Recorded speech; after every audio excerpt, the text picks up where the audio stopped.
Oke, halo semuanya, ketemu lagi di episode kali ini ya. Ada kejutan ya, special guest. Pasti ada juga sudah nggak asing ya itu ya. Ini perkenalan saya dengan Mas Asrul ini juga sudah lama ya Mas ya. Bahkan 2014. Betul, bahkan saya pertama kali naik sepeda road bike ya, langsung diperkenalkan dengan grupnya ya itu. Jadi saya enggak kuat yang mencari siksaan. Nah itu awal-awal mencari siksaan. Aku boleh bocorin sejarahnya kamu sepeda. Oh iya, silakan, enggak apa-apa. Soalnya banyak yang nanya. Ya. Om Yakob itu sama Om John itu saudara. Sebetulnya iya. Om John Budiarjo. Mungkin dulu di rumah sakit agak salah ambil. Mungkin makanya. Karena banyak sekali yang nanya kayak gitu. Iya, betul. Tapi memang kalau bicara sejarah sepedanya sebenarnya terkait karena Yakob dulu pertama kali awal sepedaan itu beli sepedanya John karena yang ukurannya gede cuma mereka berdua.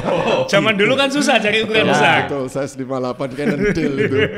Jadi Yakob beli sepedanya John, terus kita goes bareng ke Pandaan, jalan tol Pandaan waktu itu. Jalan tol apa itu?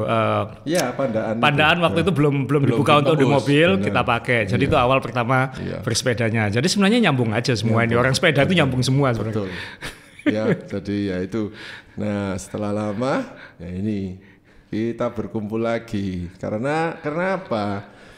Ya pasti kita banyak sesuatu yang common ya, akhirnya ada sepedanya bentuknya gitu-gitu ya, kan enggak ada yang pakai sepeda roda satu ya, semua rodanya dua omongannya pasti ya podo ya kena sepeda, passionnya sepeda, jauh-jauh dari bunyinya kartip, suara krek gitu, rantai pedot gitu ya.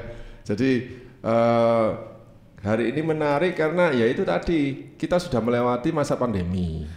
Kita merasakan dulu waktu sepeda belum booming. Betul.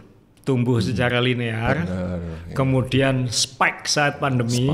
Sekarang turun lagi dan moga-moga habis ini tumbuh. Jadi kita ini tetap variabel konstan. Iya. Kita yang variabel konstan. Yang lainnya ini yang nggak jelas. Berarti kita ini nggak terpengaruh oleh kondisi ya Mas ya. Memang tujuannya sepedaan.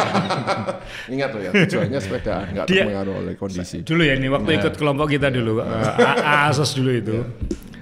Kalau rutenya jauh-jauh dia malah suka. Nah, dia malah suka. Jadi kan semua pasti nunggu dulu rutenya kemana kalau weekend. Kalau Sabtu kan jauh-jauhan kan. Begitu rutenya itu di atas 200 kilo, dia langsung japri saya biasanya. Ini baru rute katanya. Anda baru tahu sekarang karakternya kayak apa kan? Ya itu bermulanya dari situ ya kan. Jadi memang harusnya itu hidupnya bukan di rumah. Di jalan. Aku tidak pernah tahu kehidupan rumahnya. Bisa-bisa jalan di rumah. Sama. Johnny aku juga nggak tahu kehidupan rumahnya. Aku kenal dia 11 tahun baru ketemu keluarganya setelah 11 tahun. Itu tumplek-plek nanti hari Senin wes ya. Senin ini tumplek-plek sudah kita akan lalui EJJ. Nah, ini loh ya yang saya sebetulnya kagum ya sama Mas Asrul itu, ya itu tadi itu konsistensinya di dunia sepeda, ya kan. Ya mungkin kita sempat berpisah di tahun 2019-an ya Mas ya. Di mana saya kan akhirnya terjun masuk ke dunia retail sepeda. Betul. Ya kan. Terus mungkin Mas Asrul juga ada kesibukan yang lain ya sehingga sepedanya ya, kita terpaksa berpisah ya. Tapi setelah itu ya kita nggak saling kontak udah lama ya kan. Habis itu kok kembali rutenya beda terus. Nah, rutenya beda tikumnya terus. sama, Ya, rutenya beda terus. Tikumnya sama, tapi rutenya sekarang beda. saya mengerti. Ya. Kenapa waktu dia masuk di dunia retail mukanya murung? Karena ndak iso mancalado. Aku bisa membayangkan itu sih. Tapi sebelum dia masuk retail, aku ingat banget waktu itu kita habis sepedaan, aku lupa kemana. Terus kita di McD Waru waktu itu. Okay. Dia bilang, aku ini sedang crossroad katanya. Aku ingat. Aku bilang, ya terserah kamu bro. Nah, ya ternyata dia masuk ke retail itu. Ya kan. begitu dia sudah lepas dari retail, mukanya berubah lagi. Karena apa? Sumer. Sudah bisa Surabaya Banyuwangi PT. Iya, sudah bisa jadi Excel lagi, ikut event jauh-jauh lagi. Jadi kalau orang itu sudah memang mencintai dunianya, itu apapun faktor X-nya itu akan sangat berpengaruh. Begitu kembali ke dunianya itu beda. Auranya itu Beda. dari abu-abu. Sekarang pelangi-pelangi. Sekarang mulai lihat lagi dia, 200 kiloan lagi. Nanya ini di Strava. Kan cuman ketemunya di Strava. Nah makanya itu gini. Sebetulnya orang-orang kayak kita ini bisa disebut gimana Mas? Langka atau atau justru orang-orang kayak kita ini sebetulnya nanti suatu saat akan membentuk suatu yaitu budaya cycling gitu ya. Kan ketemunya di situ, ya kan? Jadi kita lihat orang-orang misalnya di negara-negara lain, ya kan? Kok bisa ya mereka sama cyclingnya itu sampai seumur hidup, gitu ya? Kayak di Eropa, ya, kayak di misalnya kalau di Amerika itu kan ada kota Minnesota ya Mas ya, yang tempatnya lahirnya steel bike tuh, kayak Shirley dan macam-macam, ya kan? Itu seluruh kota sepedaan semua kayak seolah-olah nggak ada apa-apanya sepeda itu, bukan sesuatu yang mewah, gitu loh istilahnya. Ya itu. Nah. Kita ya mungkin istilahnya kita tadi ya variabel konstan itu kan. Kita memang di sepeda karena waktu kita nyemplung ke sepeda dulu langsung aku cocok dengan olahraga ini kayak gitu. Kayak saya kan mungkin karena lutut saya sudah oprean jadi nggak bisa olahraga lain. Jadi mau nggak mau sepedaan. Aku nggak tahu alasanmu sepedaan kenapa. Larian. Tapi intinya ternyata kita suka bersepeda dan kita ini sudah melewati fase di mana dulu harga Dura-Ace itu masih belasan juta. Jadi dan dulu itu kan gap antara yang high end sama yang low end kan nggak terlalu jauh. Jadi kita dulu tuh di grup kita dulu kan ada yang tukang tambal ban, ada yang sopir, ada yang macam-macam lah, kumpul semua jadi satu. Jadi sebelum pandemi, apalagi kita ngomong 2014 itu kayaknya nggak ada gap sama sekali. Terus kemudian ya pasti di mana-mana ketika ada fad, ketika ada yang tren-trenan tadi itu, ketika naik ke atas itu, pasti kan orang-orang yang bukan sepeda tiba-tiba ya istilahnya FOMO, fear of missing out itu kan. Jadi semua ikut-ikutan, nah akhirnya itu yang bikin inflasi semua langsung. Termasuk sak rego-regone ini. Iya, karena kan supply-nya jauh di bawah demand, kemudian orang willing bayar berapapun, sehingga akhirnya saya sendiri termasuk yang kaget. Apa yang Dura-Ace kok bisa jadi 40-50 juta waktu itu ya. Nah, dan itu presentasinya itu kayak kita membeli sesuatu yang mewah. Iya. Di box gede. Ya. Akhirnya kan padahal dulu kalau beli Dura-Ace kan ya dos biasa gitu kan. Ini kayak dos biasa dibuntel kertas. Iya. Nah, kalaupun dos resmi ya dosnya ya biru biasa itu ya. Kalau sekarang kan ada yang eksklusif box yang segini itu. Jadi dulu antara misalnya Dura-Ace dulu aku ingat Dura-Ace 9000 itu masih 17-18 juta, kemudian Ultegra masih 9 juta, 10 juta mungkin, 105 masih 5,5-6 juta. Jadi gapnya itu nggak terlalu gede. Tapi setelah saat pandemi kan, antara yang pakai SRAM Red, apalagi SRAM Red, ada yang pakai Campy sekarang 80 juta. Campy 80 juta ya. Jadi itu kayak akhirnya bukan hanya sekedar akhirnya lebih banyak ke hore-horenya daripada sepedaannya gitu. Dan akhirnya kan memang pasti ada lah kayak yang kayak kita ini kemudian ya karena mungkin teman-teman lingkungannya seperti itu ikut ke sana. Ada itu wajar aja, itu kan manusiawi banget ketika ini banyak aku bisa jadi opinion leader di grup itu. Dia ikut ke situ dan sebenarnya peran dia bagus, dia membesarkan juga gitu.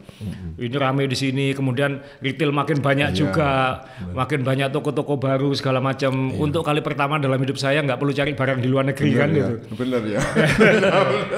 Dan itu kan akhirnya ya bagus sebenarnya. Cuman yang saya waktu itu khawatir, saya kenal dengan teman-teman pusat ya distributor utama di Indonesia. Saya waktu itu ngingetin, hati-hati loh ya, ini bukan tren, ini fad. Ini kayak batu ake. Saya lulusan marketing, bilang kayak gitu. bukan nyombong, saya kumlot marketing. Oh, ya oke. Jadi sudah marketing akuntan. Man kadang-kadang nggak ketemu akhirnya. Biasanya kalau akuntan nggak bisa budget. Kalau marketing loss.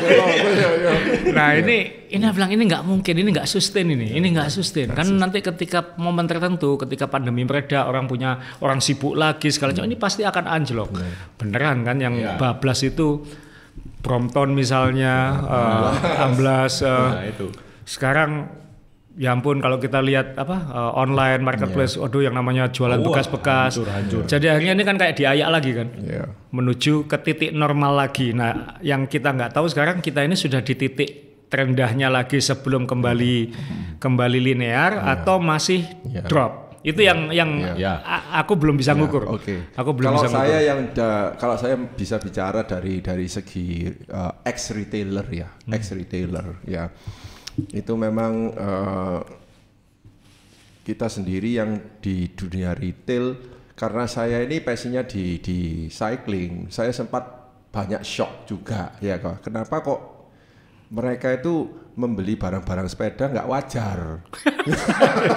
Padahal aku termasuk orang gila loh kalau belanja. Gila. Aku termasuk orang gila kalau belanja. Ada yang lebih gila lagi. Makanya di pandemi bisa ada orang yang lebih gila lagi. Oh banyak. Waduh. Jadi saya sempat shock waktu itu, tapi ya gimana lagi, wong namanya saya di dunia itu ya oke lah saya jalan terus ya kan. Ketika misalnya sudah selesai pandemi, kemudian ada tanda-tanda bahwa the shopping status stop, ya kan. Nah itu baru akhirnya saya menyadari begini, aku kalau nggak sepedaan lagi, ya kan, habis segalanya. Saya menyadari begitu loh, ya kan. Jadi sebetulnya aku harus keluar dari retail tadi itu, dunia retail tadi, untuk menikmati lagi sepedaan yang tadi, yang sebetulnya komunalnya, ya. Betul. Sehingga, dulu itu kan komunal banget kan, makanya. Dulu itu komunal banget. Dulu sangat amat. Terus abis gitu, ya saya berusaha untuk cari grup-grup yang misalnya yang benar-benar dia bisa menikmati cycling, enjoy cycling gitu loh, ya kan? Ya. Kamu ajak jauh. Intinya golek bolos soro. Ya syukurlah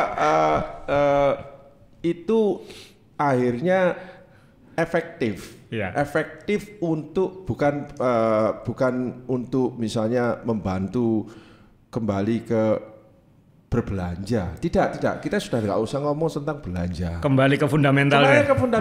Cycling, begitu loh ya.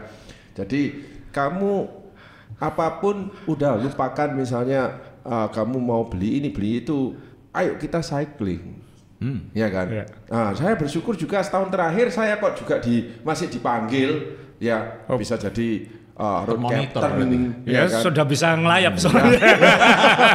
Karena itu road captain nggak tanggung di 3 kom. Jadi sebetulnya kalau saya jadi bosnya perusahaan, kalau Om Asrul kan ngelihatnya sudah bisa jadikan RC lagi, kan sudah mulai ngelayap. Kalau saya ngelihatnya gini, pegawai nggak masuk gitu. Saya follow aja Strava ya, cari.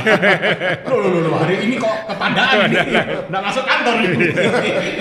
Nggak kan gini, dulu itu kan memang RC-nya ya kita-kita kan. Semua event tuh RC-nya kita-kita. Terus belakangan kan karena memang pesertanya event saya ini khususnya, pesertanya makin banyak, dan dari teman-teman kita ini banyak yang balapan. Jadi selalu kesulitan cari RC gitu. Jadi akhirnya ya, ini sudah bisa lagi. Lumayan ini. Ini untuk yang tahun ini nanti, Promocom kan, Promocom sudah sold out ini sebelum mulai. Itu, saya terpaksa minta Yoyo Solo, kamu RC ya gitu. Kebetulan dia nggak mau balapan lagi tahun ini. Nggak, dia ngomongnya gini, saya 44 sekarang. Jadi lawan saya sekarang yang muda-muda semua. Saya nunggu tahun depan balapan lagi, lawan saya tua-tua semua. Jadi dia bilang, aku RC. Terima kasih, aku lagi butuh RC banyak. Jadi ada blessing in disguise ya kayak gini-gini itu. Kayak gini-gini itu akhirnya semuanya akhirnya mau enggak mau ya back to cycling. Udah. Mengembalikan cintanya itu ya. Nah, saya juga heran kembali lagi ke event Promocom ini ya. itu sudah tahun ke-11 ya tahun ini ya. Nggak 11 kali nggak kan. kerasa ya? Loh, nggak terasa loh, Rik. Dia lo ikut yang pertama. Betul. Kamu ikut yang pertama kan ya? Aku ikut yang kedua. yang kedua, Mas. sorry ya. Iya, yang kedua. itu. Jadi pertama kan saya baru kenal cycling. Iya. Kedua baru saya ikutan. Ya, itu 11 tahun. Itu dengan catatan kita absen berapa? 2 tahun. Setahun ya. Ya itu. Ya, jadi kalau saya misalnya bandingkan dengan event-event lain loh ya, yang misalnya meniru Bromocom, mereka lo gugur di tahun ketiga habis. Iya kan, istilahnya loh, apa yang menyebabkan event itu bisa bertahan terus? Kalau misalnya ndak ada orang-orang yang itu loh, fundamental akarnya kuat di cycling, nggak mungkin. Nggak mungkin. Karena untuk membuat suatu event pasti kan harus tahu seluk-beluk, ya kan? Bukan hanya rute, tapi cycling, community, ya atau terus habis gitu facility, ya kan? Terus infrastruktur dan segalanya itu semua itu tumplek-blek gitu. Nah, Anda sendiri memikirkan semua itu ya apa begitu loh? Nggak, kalau saya sih terbiasa mikir 1-2 langkah ke depan. Nah, jadi kalau just in case, kalau gini begini, kalau begini harus prepare dengan kemungkinan. Tapi kalau Bromocom itu memang kayak blessing sih. Saya nggak tahu kenapa itu. Maksudnya apapun yang terjadi, kalau event bisa sampai tahun belasan, itu pasti ada yang sayang yang di atas. Ada yang kita harus bersyukur pada yang di atas gitu. Betul. Ingat nggak dulu waktu pertama kali awal-awal promo dulu, walaupun masih tahun kedua, itu kan masih basically virgin climb kan. Tanjakan Tosari itu kan sepi banget. Dulu itu nggak ada warung sama sekali, nggak ada toko. Dulu itu warga yang buka pintu. Kayak hutan belantara. Kayak hutan. Rumah, jadi warga yang kita lewati itu buka pagernya, ngasih makanan dulu. Betul. Ya. Jadi saya nggak perlu bikin pit stop dulu. Karena mereka jarang ketemu orang sepedaan sebanyak jadi, itu. Berarti ada orang sepeda ini langka ini. Kita perlu kasih makanan. Jadi memang itu kayak tradisi yang dibuat kayak gitu. Tapi ya mungkin doanya warga kampung itu bisa jadi, karena memang saya yakin economic impact-nya pasti. Di mana ya pasti secara sebuah event kalau kita konsep event itu bukan cuma mikirin kitanya tok. Betul. Itu akan impact-nya akan jauh lebih gede. Jadi misalnya kayak Om Asro bikin misalnya ini ngapain ke Pacitan jauh-jauh kan gitu. Nah, saya mikir gitu, gila apa toh? Kok dilewatin sini. Terus saya ikutin rute itu. Touring motor kan sama teman-teman. Ini naik motor. Naik motor loh. Enggak, itu dulu Bu Khofifah, Gubernur Khofifah. Itu kita ngelihatnya bikin malah kesana Mas gitu ya. Kita mikirin, oh pantes. Ya ini warung, ini apa? Oh iya paham saya. Berarti tujuannya adalah ya impact ini ngajak orang bersepeda, tapi kita ini kan hitungannya kan dikenal orang berlapis-lapis masyarakat kan mikirnya gini, wih sepedanya larang-larang, sugi-sugi, kan nggak beda kayak klub mugi kan gitu, wah sepeda motornya larang-larang, orang kaya semua, tapi kalau kita dari penggunanya kita tidak bisa memberikan impact yang bagus. Orang lihat mugi, wih king rimu ito, atau sepedaan rame kan, kadang-kadang juga ganggu lalu lintas. Iki sepedaan gak mari-mari kan enteng. Tapi kalau mereka merasakan benefitnya secara nggak langsung, pasti seneng. Ya itu maksudnya doa orang banyak berarti kan. Itu kan makanya kan dulu kan berkali-kali Bromocom itu kan dalam sejarahnya kan dikritik segala macam, harganya makin mahal segala macam ya karena kosnya juga tinggi. Tapi kemudian banyak yang tidak paham. Mohon maaf ini bukan berarti saya mengkritik tapi ada bercandaan di internal kita sih. Kalau mendang-mending biasanya memang banyak ngomelnya daripada partisipasinya kayak gitu. Tapi ya kita memaklumi gitu. Mungkin bukan segmennya kayak gitu. Cuman harus diingat bahwa Bromocom itu yang saya dapat sebagai penyelenggara itu mungkin nggak ada apa-apanya kalau dibandingin dengan yang didapat yang lain. Iya benar. Misalnya gini, 1.500 peserta, kita anggap saja 70%, hitungnya gampang Mbak, 70% dari luar Surabaya. Betul. Atau 80% kalau. Misalnya 80% itu berarti kan berapa itu? 1.000-an kan ya? 1.000 lebih. 1.000 lebih kalau dia satu kamar berdua itu 500 kamar hotel. Kalau dia 2 malam itu 1.000 kamar hotel hitungannya. Makanya untuk Surabaya 1.000 kamar minimal hotel. Loh itu. Minimal 1.000 kamar hotel. Belum dia belanjanya ke mall, belum dia makannya. gampang lah. Bengkel-bengkel laku semua kalau ada Promocom. Pasti. Toko-toko, bengkel-bengkel pasti ada yang lupa bawa bidon, ada yang lupa bawa sepatu, ada yang lupa bawa helm. Loh, ada yang lupa bawa sepeda. Langsung beli. Saya ingat juga. Saya ingat loh. Pas waktu Promocom 2 tahun yang lalu, ada orang dari Kalimantan. Hari ini tuh latihan. Besoknya Promocom. Karbon wheelsetnya pecah, entah enggak terus telepon ke terminal baik, aku butuh ini, kita dapat. Itu kan economic impact kan. Efek. Jadi yang didapatkan orang dia itu mau harus beli karena besok sudah event. Itu lebih besar dari yang saya dapetin. Betul. Gampang lah teman-teman tinggal ngitung kok. Benar. Biaya ini jersey berapa, berapa. Bayangin aja hotel, hotel yang di Ayani itu kan ada apa? Full satu hotel itu. Hotel yang di dekat Polda itu 2 kali lipat harganya kalau Promocom. Karena itu. Jadi dia lebih dapat dari saya, kurang aja kayak kayak gitu. Waktu Promocom jadi kurang 3 hari kebanyakan sudah datang. Saya ini kebetulan malam itu ngeluyur makan soto rawon kalkulator. Di Taman Bungkul itu. Rawon kalkulator. Saya masuk duduk udah 360 derajat saya ngelihat. Itu bajunya tulisannya apa cycling. Bagus kan? Luar biasa. Bagus kan ya? Makanya itu. Terus begitu mereka selesai makan, hilang. Dan ini kita ngomong cuma 1.500 loh bro. Saya pernah ikut event Maratona Dolomiti tahun 2017 waktu ulang tahun 40 di Italia itu 10.000 yang ikut. 10.000 yang ikut itu. Jadi ketika door start, karena kita ikut wave ketiga, setengah jam baru gerak. Saking banyak. Dan itu setengah jam. Dan itu kolaborasi 3 kota. Jadi satu kota nggak ngatasi. 3 kota ini hotelnya ya. Iya, kolaborasi. Jadi kota ini dapat finishnya, kota ini dapat startnya, kota ini dapat pamerannya, sama penukaran respectnya. Gila itu. Dengar-dengarnya Kona, Ironman itu juga begitu. Karena pasti nggak bisa nampung antara yang male dan female, akhirnya di separate.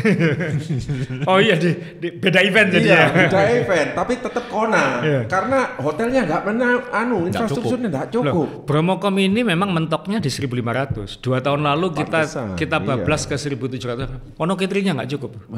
Bener, tambah rame ya Mas, tambah kacau, ricu. Dan jujur saya lebih suka kalau pesertanya dari luar. Karena dia pasti nggak ada mobil jemput ke atas. Itu dia. Jadi yang bikin sumpek itu orang Surabaya sama orang Malang gitu sebenarnya. Benar. Rumono guys. ini jujur itu yang terjadi.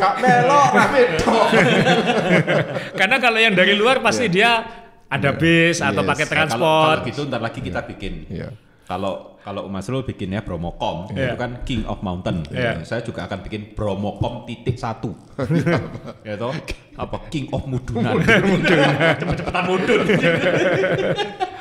Ya kita kan tradisinya kita goes tapi kita goes. Dari itu loh kok bisa merambah ke Dolocom dan Ijencom Mas. Kalau Dolo itu sebenarnya Dolo lebih dulu sebenarnya. Cuman apesnya waktu itu kena pandemi. Jadi promo dulu ada kita bikin Audax kan, ingat kan? Yes. Dulu sebelum ada Audax yang sekarang itu dulu Audax yang 2 hari itu. Audax 2 hari karena saya nggak tahu dulu sejarahnya lisensinya Audax itu seperti apa, tapi saya pernah sponsori dan bikin Audax antara 2013 sampai 2015. Jadi Audax yang kita bikin dulu Surabaya Banyuwangi segala macam. Dulu kan yang kami event-event kayak gitu kan, kita goes bareng. Tapi kan gap kemampuannya kan makin jauh, ketika pesertanya makin banyak, makin jauh lagi.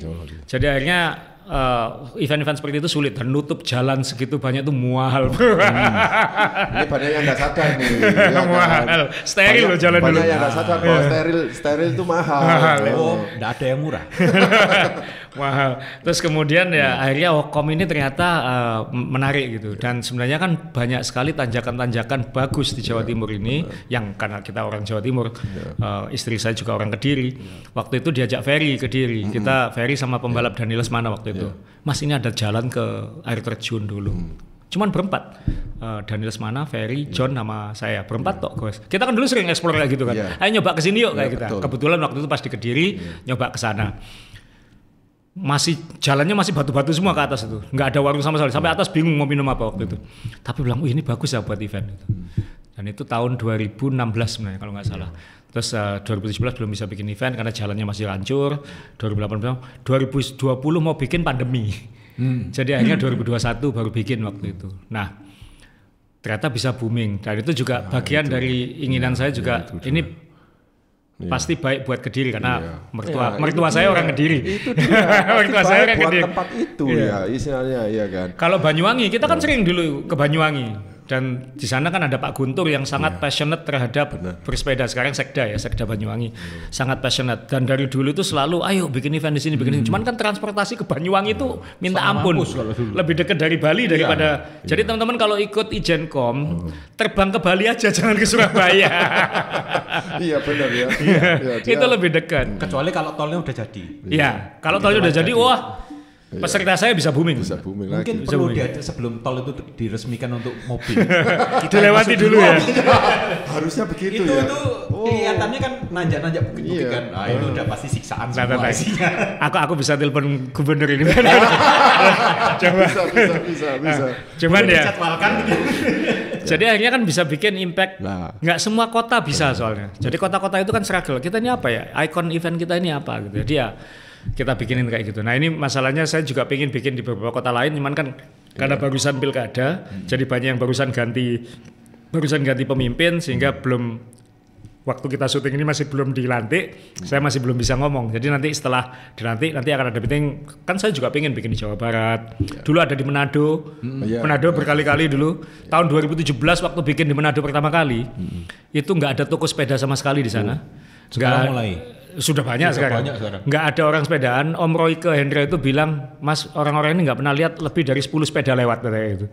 Dan waktu itu langsung 500. Logistiknya waktu itu sepeda harus dikirim H-2. Betul. Mekanik dibawa dari Surabaya, dari Jakarta. Ban dalam kita bawa 1 dus dari sini ke sana just in case.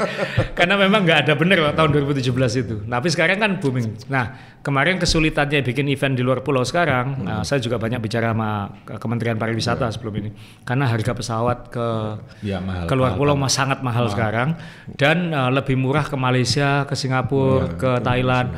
Nah ini selama tidak ada solusi penerbangan segala macam, akan sulit bikin event di luar. Karena marketnya orang Jawa. Itu yang kebanyakan gitu. Nah ini kan aku nggak tahu, moga-moga ada pahalanya ya. mikirin exposure, kemudian kemeriahan di daerah-daerah lain itu. Betul. Jadi ya moga-moga nanti setelah ini ekonomi juga membaik, normal bisa bikin ke sana. Dan itu nanti dengarnya sih daerah timur yang lagi booming. Bagus jalan Sumba itu keren. Bagus. Saya kan pernah sepedaan di timur karena dengarnya sih Changi Airport itu sudah ngincer tanah di Sumba untuk dibuat airport khusus untuk pariwisata. Gini, Changi Airport loh. Bahwa dia ada airport, jalannya ada, tetap belum bisa bikin event cycling kalau belum ada hotelnya. Nah, itu. Belum ada sarana pendukungnya. Jadi nggak semudah itu bikin event sepeda. Nggak semua kota bisa. Nggak semua kota bisa itu yang bahwa dia sudah ada airport segala macam itu tinggal mana duluan. Kalau Kediri kan event duluan baru ada airport aja. Ya airport ini bikin eventnya naik. Banyuwangi sudah ada airport sebenarnya.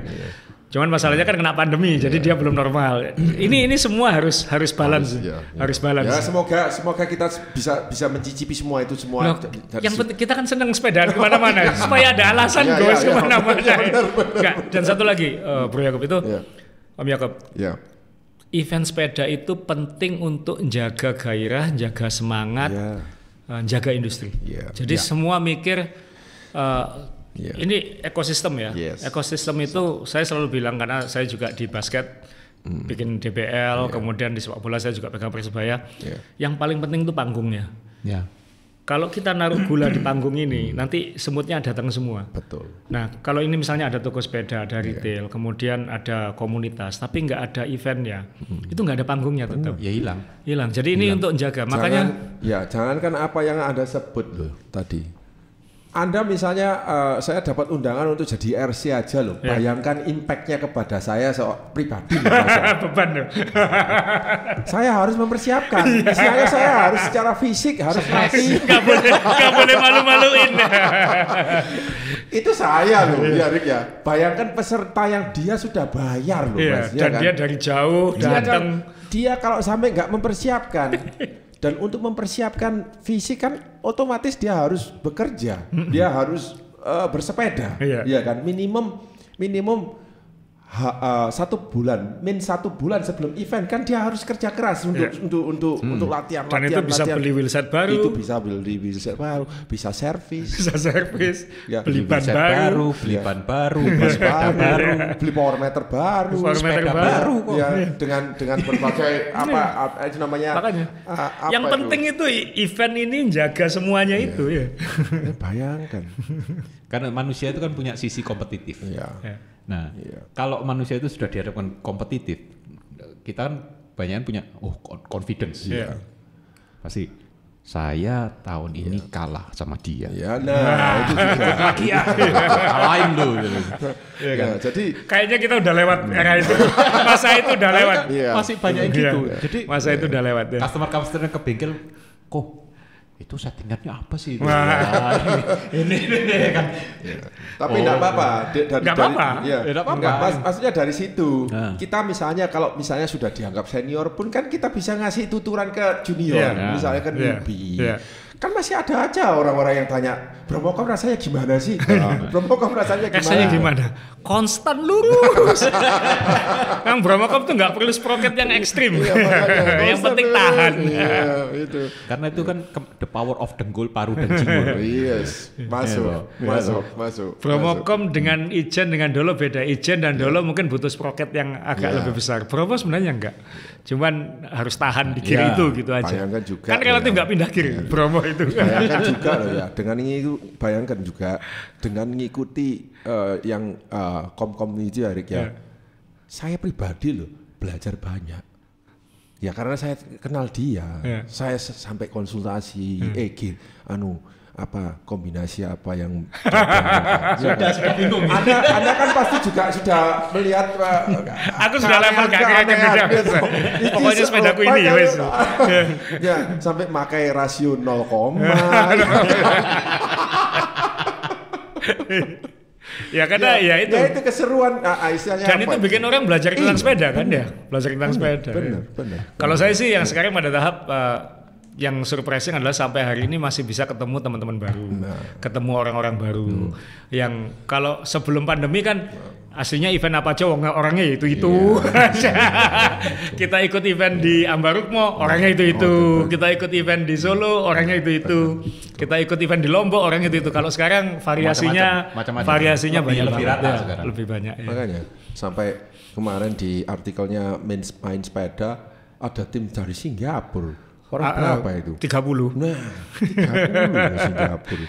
Itu ya di Singapura itu ya, karena selama pandemi saya nggak pernah ke Singapura. Dulu kan sering ke sana gitu. Maksudnya kalau goes di sana itu karena sahabat saya Pratsna itu kan tinggalnya di sana. Jadi kalau goes saya dulu pernah diajak gelap-gelapan gitu. Masih gelap karena jam 5 pagi kan gelap banget di sana. Itu kumpul gitu. Kenapa kok rame hari ini? Saya dengar orang-orang di sebelah ngomong gitu. Oh, the Bromo guy is here. Bromo guy. Wah, aku ini berarti. The Bromo guy. Berarti aku orang Surabaya bukan orang Bromo. Berarti kalau di Singapura, jadi itu yang punya Bromo. Yang punya Bromo Gusti Allah. Berarti impact-nya itu wes ke negara-negara ASEAN. Iya, cuma sebenarnya dulu kan sebelum pandemi itu sebenarnya 17 negara itu sempat. 17 negara. Nah, dan mereka bukan yang ekspatriat yang tinggal di sini. Mereka datang dari Singapura, dari Australia. Cuman saat pandemi dan sampai sekarang sih ini yang kita coba selesaikan solusinya adalah karena sekarang 7 jam habis itu yang asing nggak sempat masuk. Betul. Yang asing-asing ini nggak bisa daftar, makanya apalagi setelah kita pakai app kan. Nah, jadi kalau pakai website mereka mungkin bisa ngakses walaupun keduluan. Nggak bisa secepat itu kah? Maksudnya kalau mereka di luar negeri kan mereka harus tahu. Mereka tuh time kan. Betul. Oh, I see. Time lag-nya kan ada. Makanya sekarang kita pindah ke jam 7 pagi supaya kalau di balik dunia dia jam 7 malam. Bisa ada. Kalau dulu kita bikin jam 12 malam itu agak ruwet itu. Benar. Ya saya jam 12 siang juga, cuman lebih ideal jam 7 pagi. Nah, ketika kebikin itu keduluan sama peserta lain. Jadi ini saya bocor ya. Sebenarnya kita ketika ngomong sold out kemarin tuh kita masih sisakan slot. Iya. Karena yang asing-asing ini nggak bisa masuk. Dan jujur aja lebih baik banyak yang asing daripada yang Surabaya dan Jawa Timur ini. Karena gawe ruwet. Menghidupi mendatangkan uang kan ya? Iya, betul. Mendatangkan uang kayak gitu. Dolarnya masuk. Ya. Jadi sebenarnya masih ada slot. Jadi sampai hari ini pun kita tahu lah begitu kita bilang kemarin sholat itu pasti yang nelpon makin banyak.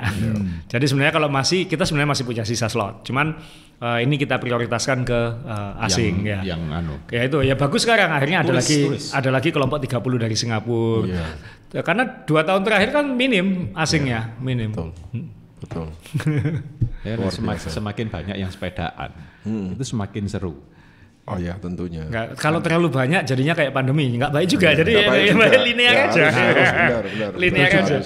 Dia sepedaan dan dia terus sepedaan. Kalau dia hanya sepedaan lalu berhenti, barang mati harga rusak itu. Hancur. Nah ini kembali ke itu. Tadi kalau misalnya sepedaannya jualan gitu ya, misalnya event-event jalan gitu. Masihkah ada orang yang kan dari sisi retailer misalnya dari sisi retailer tuh mereka ada anggapan bahwa kamu kalau misalnya pemakai sepeda yang begitu jam terbangnya tinggi, kamu nggak mungkin belanja, kamu bukan tipe-tipe belanja. Oh jangan salah. Kita belanjanya beda. Variasi belanjanya yang berbeda ya. Makanya itu. Ya kan? Variasi belanjanya yang berbeda ya. Kan kalau misalnya dari sisi dunia kita sebagai cyclist ya kan. Kita kan tahu misalnya apa yang harus kita beli ya kan, misalnya kita kan memikirkan yang esensial ya Mas ya. Tapi kalau misalnya dari sisi mereka yang cycling hanya sebagai hobi atau sebagai apa itu, maksudnya yang dia belanja gepuknya besar daripada beli rutin kecil-kecil kan gini, yang nggak akan pernah berhenti beli itu kan ban, rantai, sprocket, BB mungkin, bearing. Nah, itulah yang sekarang ini rame. Ya. Jadi yang esensial itu. Apalagi kita ini lembab loh ya. Betul. Jadi bearing itu cepat sekali hancurnya. Apalagi yang mahal-mahal itu. Intinya bearingnya triti saya cekat itu dia sampai ngebor. Iya, karena kita ini tinggal di dunia yang lembab, di negara yang lembab banget. Jadi rantai segala macam itu perawatannya lebih susah ya. Apalagi yang dekat daerah Kenjeran. Iya, coastal. Bahasa keren. Yang tinggal pinggir air pinggir laut ya. Itu cepat sekali. Ya betul juga, karena itu dia sering meninggalkan daerahnya. Jadi cari udara gunung dan sepeda kalau dipajang nggak dipakai malah cepat rusak loh. Cepat rusak. Jadi itu pembelian rutin pastilah. Dan mungkin yang itu tadi ya, kalau misalnya retailnya itu dia memang dunianya sepeda, dia kan pasti eksplor kan. Kayak kamu tahu aku orangnya bosenan. Iya. Bosenan itu maksudnya gini, aku sudah bikin ini, aku mau bikinnya kayak gini. Kan ini sudah bikin road nanjak-nanjak, berarti kan yang nanjak-nanjak pasti apa? Cari sprocket gede, pelek kecil, ya kan? Yang ringan-ringan. Terus saya bikin ultra cycling. Ultra cycling bukan saya yang pertama yang bikin, yang lain juga bikin. Itu beda lagi kan? Sepedanya harus yang kuat, yang tangguh, bannya nggak harus yang ringan. Segala jadi ini tuntutannya beda lagi kan? Variasi sepedaannya kan beda. Beli tas. Betul, tas. Gel, electrolyte segala macam lebih kepake kayak gitu. Indomaret lebih diuntungkan sebenarnya dan lain-lain. Indomaret dengarkan. Terus ini saya tahun ini akan ada event gravel.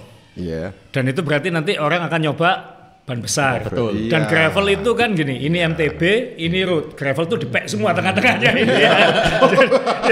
Jadi bisa kesini gitu ya. Saya aja sebelum ikut Outbound aja mungkin nyoba 5 ban. Wow. Dan itu sampai sana semuanya masih eksperimen karena medannya nggak ada di sini gitu. Gravel memang shades of grey ya Rick ya. Jadi memang kalau road itu 1, MTB itu 100, gravel itu 2 sampai 99. Semua kemungkinan bisa. Nah, kalau ngikutin desainnya sekarang, hardtail. Jadi kan kalau gravel itu kan kalau MTB lawannya hardtail, LC. hardtail ini yang XC udah mulai geser ke gravel juga. ke gravel. Jadi geometrinya gravel diambilin sekarang. Ketemu tengah-tengahnya. Ketemu tengah-tengahnya. Jadi kayak Scott. Scott kan ngeluarin Scott Scale. Scott Scale yang baru itu sekarang orang kalau di Eropa sana ngomongnya bukan mountain bikes, cross country mountain bike, tapi gravel on steroid. Gravel on steroid. Gravel bike on steroid karena dia bisa pakai ban yang sampai 60 C. Ya. Terus Itu kemarin sama kan variasi sepeda gravel ini gila ya. Dan di Amerika sempat saat pandemi kan 60% penjualannya sepeda gravel karena orang Amerika kan lebih aman di gravel daripada di jalan raya. Nah, masalah di sini kan sama-sama nggak enaknya karena di sini lebih condong ke MTB daripada ke gravel sebenarnya.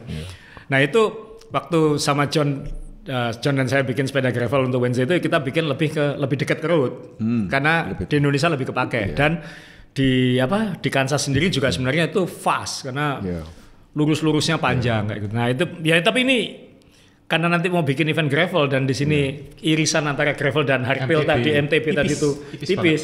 Jadi nanti event itu akan ada boleh hardtail dan boleh saya ikut jadi dan beda ya 100 kilonya gravelan itu cuapeknya kayak 200 kilo. Itu badan kayak dikepung. Iya, beda. Pengalamannya kok ya untuk pertama kalinya bawa gravel ayo ikut ke Bukit Ular yuk. Nggak usah jauh-jauh. Di Bukit Ular aja yang hanya 40 Masih yang lu pendek itu. 40 Lapindo itu loh bro, bagus bro buat sepedaan. Masih kalah sama Bukit Ular. Enggak, kalau Kansas itu mirip yang Lapindo. Iya, speednya masih tinggi ya. Speednya masih bisa tinggi. Speednya masih tinggi. Nah kalau di Bukit Ular itu kan variannya technical. Sebenarnya itu MTB itu. Nah, ikut bawa triti itu. Saya bawa MTB. Masuk kita. Ngeflow aja sih, turunan landai ngeflow, nikung. Sini, tarik. Apa aku? Mandek piro kali. Heart rate-mu piro? Iya, karena powernya terus ya. Ya itu. 125 aku. Iya. Nanti berarti harus ikut dong. Ini punya aku 170. Itu sudah luar biasa. Wah, waktu pandemi itu sebenarnya sempat John nama saya nyurvei rute di Lombok. Sirkuit Mandalika naik ke atas itu banyak rute gravel bagus. Sudah bikin rutenya. Kena pandemi izinnya susah, penerbangan masih sulit. Ya ini tahun ini kan kita nunggu pelantikan, mungkin nanti kita bisa bikin event gravel di beberapa. Ya mungkin tahun ini satu dulu, tahun depan. Itu tadi supaya ada variasi eventnya. Ketika ada variasi eventnya, orang akan kan lebih seru. Kalau dia sudah punya road bike yang enteng, belum punya gravel bike. Nah nanti yang dapat kan bukan saya kan, tetap kan ya gitu kan ya. Yang dapat kan orang lain gitu. Speaking of misalnya sepeda ini dan sepeda itu, ya. Saya tidak percaya loh ya. Saya tidak percaya bahwa saat ini saat yang sepi di mana orang sudah tidak membeli. Saya tidak percaya itu. Saya masih percaya bahwa orang ini masih kepingin punya sepeda. Cuman mereka aja yang mungkin melihat eventnya kurang variatif. Nah, itu bisa jadi. Ya, kan? Mungkin juga. Cuman orang yang kemarin 90% pembeli pandemi itu ada memang FOMO menurut saya kan. Tapi kita lupakan lah. Dan itu sudah itu udah anggap bilang ya sudah. Ini makanya kita tinggal nunggu kapan titik nolnya lagi nih. Apakah ini sudah kita lewati atau belum? Jadi kalau sudah saya dari misalnya customermu aja ya Rick ya. Yang misalnya dari MTB mau nyoba gravel bike. Udah. Nah, iya kan? Artinya kan mereka kepingin punya ada sensasi baru kan Sensasi baru. Jadi mereka itu gini. Kalau orang MTB, kebanyakan udah garis keras MTB. Biasanya gitu. Mereka udah begitu udah punya XC, punya full suspension, udah. Begitu saya bawa gravel. Ini gravel. Coba nanjak, ayo nanjak kita. Taman Dayu, dia coba dihitung sendiri. Aku pakai Yeti 45 menit. Padahal Yetiku ini lebih ringan dari gravelmu itu. Lebih ringan 1 kilo. Oke, ya pakai gravel, pakai naik. Iya, bisa 10 menit lebih cepat. Dari mana? Ya, gini bos. Geometri beda, reaksi sepeda beda. Itu dia. Gitu, akhirnya. Iya ya, asik juga punya gravel. Saya termasuk satu yang tadinya itu skeptis ya, spek gravel bike itu bisa hampir sama dengan road. Loh, sama menurut saya. Makanya saya awalnya skeptis. Ya toh. Saya waktu beli 3T Explorer itu juga untuk daripada misalnya loh 3T itu masalahnya dia termasuk early adopter kan. Dia termasuk yang pertama terjun ya. Jadi setelah itu kan semua belajar dari itu. Itu. Terus saya juga heran waktu itu kenapa kok misalnya sepeda dengan ban gede. Belayu nih iso banter, climbingnya juga isa gitu loh. Terus apa bedanya dengan road bike gitu? Ya. Kalau aku gambarinnya road bike itu kayak aku penggemar mobil hatchback ya, maksudnya hot hatch, mobil hatchback cepat-cepat sedan kecil-kecil mobil gue. Nah, itu kayak road bike lah kayak gitu. Mobil-mobil belum tentu sporty hatchback, tapi lincah, cepat. Gravel bike itu seperti SUV. Pajero. Tetap kenceng. Ya. Cuman kayak kerasa panjang gitu ya, kerasa lebih besar kayak gitu. Jadi masih road sebenarnya. Makanya aku sama sekali nggak mau MTB soalnya. Saya sudah dari awal, aku dulu pernah cerita mungkin. Saya ini road bike ortodoks. Saya ini road bike ortodoks. Saya ini nggak mau. Saya sampai guyon dulu, kenapa nggak bikin event MTB yang nonton monyet soalnya. Tapi betul itu. Kalau saya kan nonton orang. Tapi kalau orang MTB balasnya gini, kamu lihat cuma dari aspal, gua dari baliknya. Nah, gravel kan mempertemukan itu sebenarnya. Tapi kita bersyukur ada gravel itu. Iya, itu kayak solusi untuk sepeda dunia itu sebenarnya. Bahkan beberapa channel YouTube ya di luar negeri, mereka udah gravel ini berbahaya. Mereka sudah bilang gravel ini berbahaya. Dia bisa menjadi road bike killer, dia bisa menjadi mountain bike killer, terutama XC. Karena semua milik dia. Tengah-tengahnya di dia semua. Kayak sekarang teknologinya sama. MTB punya suspensi dibawa dimasukin ke gravel. Makanya. Ya kan? Tapi kayaknya mendal itu nggak terlalu diadopsi. Terus flat bar. Flat bar dulu hanya identikal di mountain bike sama hybrid. Sekarang gravel pun di Amerika kan keluar dua versi, satu flat bar, satu drop bar. Udah. Bannya MTB 650 big masukin semua. Masuk juga ke gravel juga. Iki apa-apaan gitu. Saya mikir-mikir karena itu waktu saya punya MTB Versus sudah punya, Hardtail sudah punya.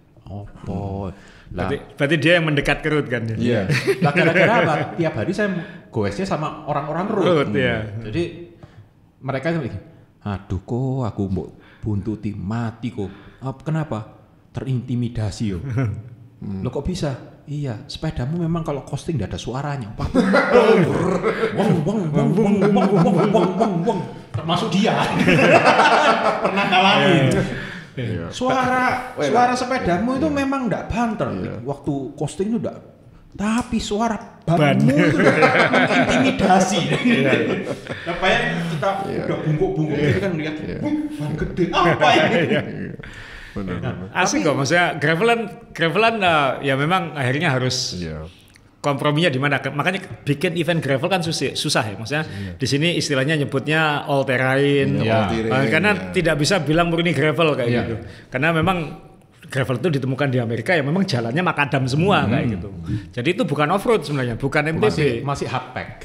Masih hardpack kayak kita jalan makadam, maksudnya belum diaspal. Ya udah kayak tapi panjang. Jadi kalau dibilang kasar, dibilang kasar sebenarnya juga enggak, karena speednya juga tinggi gitu. Nah, akhirnya kalau di Amerika eventnya jadi makin variatif. Ini ada salah satu event yang kita kan punya bucket list event yang kita pengen ikut gitu ya. Kalau sempat di Bentonville, Arkansas itu termasuk kalau nggak salah investornya Lance Armstrong itu bikin event namanya Rule of Three. Mampus nggak? Jadi sepertiga road, sepertiga gravel, sepertiga single track. Setting sepedanya ampun itu. Iya, sepertiga ya. Jadi akhirnya settingan road agresif, tapi bannya 650B yang 2 inci atau pakai ban gravel 700 yang 45 kayak gitu. Jadi single tracknya itu yang ketemu. Kan untuk ngelawan single track. Jadi karena rule of three benar-benar dibagi rata. Nama eventnya tuh rule of three. Jadi aspal. Gravel, nah, jadi tinggal ya kan akhirnya kan gara-gara gravel itu kreativitas eventnya juga banyak karena medan mainnya lebih luas. Iya benar. Dan izinnya lebih gampang, nggak perlu nutup jalan. Kalau kita mau bikin rule of three udah bisa Surabaya. Menganti itu ada, tembusin ke Bukit Ular, masukin Kemang itu, keluarnya UC. Waspada loh. Setelah itu aspal. Waspada loh guys, Anda yang ngikuti ngomong-ngomong ini dari menit 0 sampai sekarang. Bisa-bisa nanti Anda pikirannya tentang road bike itu persepsinya itu berubah. Berubahnya itu apa? Nanti masa depan sepeda itu tidak akan murni aero road bike. Ya kayak sekarang kan Gravel aja ada aero gravel, ada yang tengah-tengah, ada yang sangat MTB. Makanya saya sebagai oke lah, kita yang sebagai tadi yang kalau aero aku nggak terlalu pusing karena 80% tahanan angin itu badan kita. Nah, makanya. Jadi sebenarnya kalau orang ngomong aero-aeroan, depannya aero, tapi habis itu nabrak badan kita kan sama aja. Kan angin tidak menilai mana yang mata panahnya, angin menilai bagian terbesarnya kan gitu. Betul. Karena itu. Dan juga kan kalau saya sempat ngomong sama Ko Yakob kan gini. Orang ngitung aero sepeda harus aero. Badanmu ndak aero. Terus sepeda aero itu ditesnya di mana? Wind tunnel. Ada ndak wind tunnel yang anginnya dari samping? Ya namanya kan nggak ada ya. Ya karena aku pernah ke wind tunnelnya Specialized. Aku pernah, jadi ya maksudnya itu marketing tool sebenarnya. Ya memang ya tadi menciptakan kategori baru supaya orang beli kan. Betul. Sebenarnya ya nggak apa-apa, bagus juga. Karena aku juga termasuk beli juga kan kayak gitu. Cuman kan pada akhirnya adalah cari sepeda yang all round, yang nyaman, yang enak kayak gitu.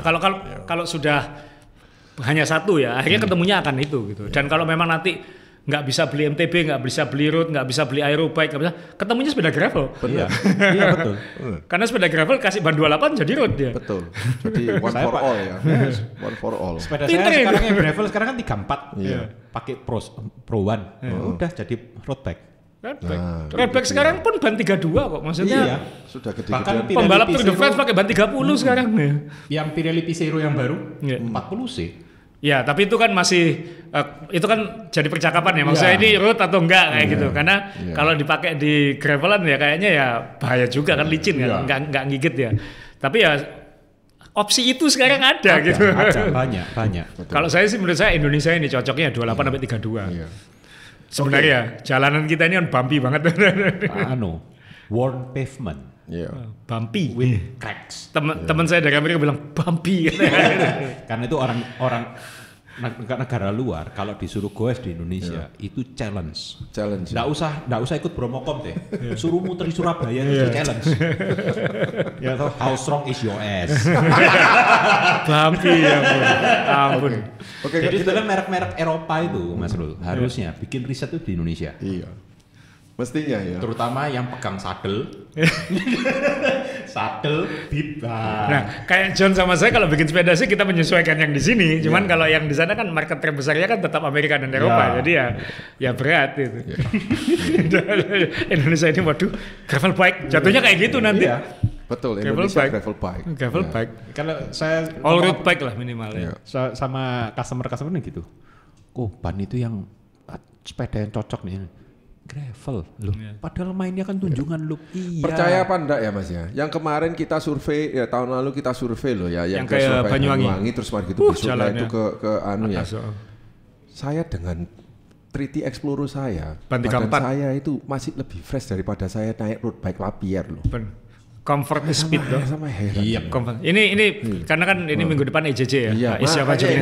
Minggu depan EJJ. Jadi karena kesibukan nggak sempat ngecek rutenya semua. John ketika syuting ini dia sedang cek rute yang 600 kilo dihajar 2 hari. Nah, saya sama istri saya kemarin ke Bojonegoro. Ikut 600 ada enggak? Apa? Ikut 600. Enggak terima 1.500. Oh. Itu senjatanya di dalam. Aku juga masih ngutak-atik sampai hari ini. Jadi kemarin sama istriku akhirnya nggak bisa ikut 1.500 karena dia anakku ke Jepang weekend depan. Jadi dia ikut yang 600. Dia akhirnya kemarin memutuskan aku pakai titanium.